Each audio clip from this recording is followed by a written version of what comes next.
Okay, so I figured out how to save my forces and plot them. Now, I'm not actually 100% sure when it makes those connections. So, like, I don't know if it's actually reading it. So, remember whenever I made the long, squishy graph, I'm not 100% sure that those measurements are all made equidistant from each other. So, what I actually think I want to do is get the current time each time. So, um, I think what I want to do is do something like maybe I'll also do this as like um, start time equals current time, and then do something like you know what I'm trying to say is like how long has it been, and then store the time data. So if I just do, actually, let me make this only 10 seconds so I don't have to do quite so many squishies. So basically, what I'm trying to come up with is this current time data. I think that if I store it, like let's say I make a blank times and then I store it,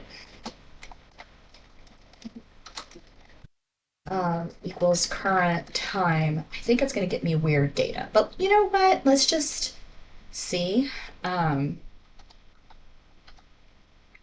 so,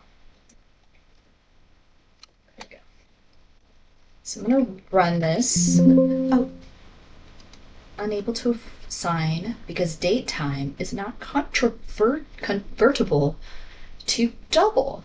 Oh, okay. So I guess I can't do that.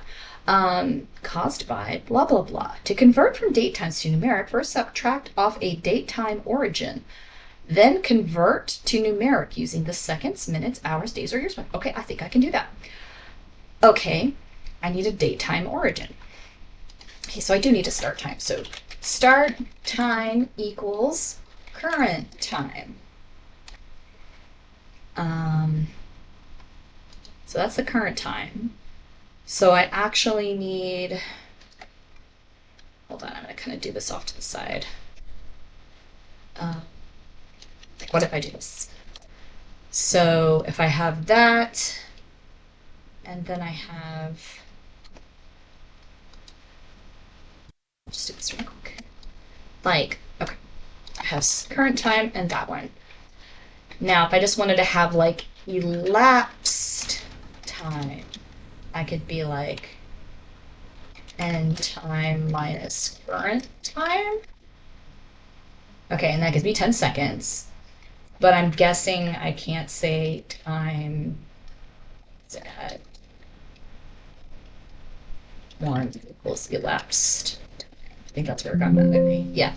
Okay. I can't convert that to a double, so I can't put that in a array. So it says use these seconds. So since I'm just going to be in seconds, can I just convert that to seconds? Oh my gosh. Life is amazing. Okay, that's what I got to do. We go do off things to the side. We go, I don't know, maybe that'll work, and then try it. Okay, so I have a start time. There's the current time. So the elapsed time is the current time minus the start time. But I need to turn that into seconds. Okay, wait, that's working. Squishy, squishy, squish. Squishy, squishy, squish. Squishy, squishy, squishy, squishy, squishy, squishy. Squishy, squishy, squishy, squishy, squishy, squishy, squishy, squish, squish. Oh, it's done. Okay. Um, so now what if I plot times as my x-axis and forces as my y? Oops, I ran the whole thing again. Squishy, squishy, squish. Squishy, squishy, squish. Keep going, come, got a body. Do, do, do, do, do, do, do, do, do, do, do, do, do, do. Okay, apparently I only got one squishy in there. Okay. And it ran to 10 seconds, which is what I wanted. Okay, look, I'm doing things, guys. This is kind of amazing. Um, so let's kind of go off the deep end here. Um, I want to show you guys how instead of looking at this plot at the end, that I can make it all happen at once. So just kind of as we get this working, we're going to come back and so we have this working, which is great. But in the next video, I'm going to show you hopefully how to update this graph so we can just kind of see it squishy squish as we go.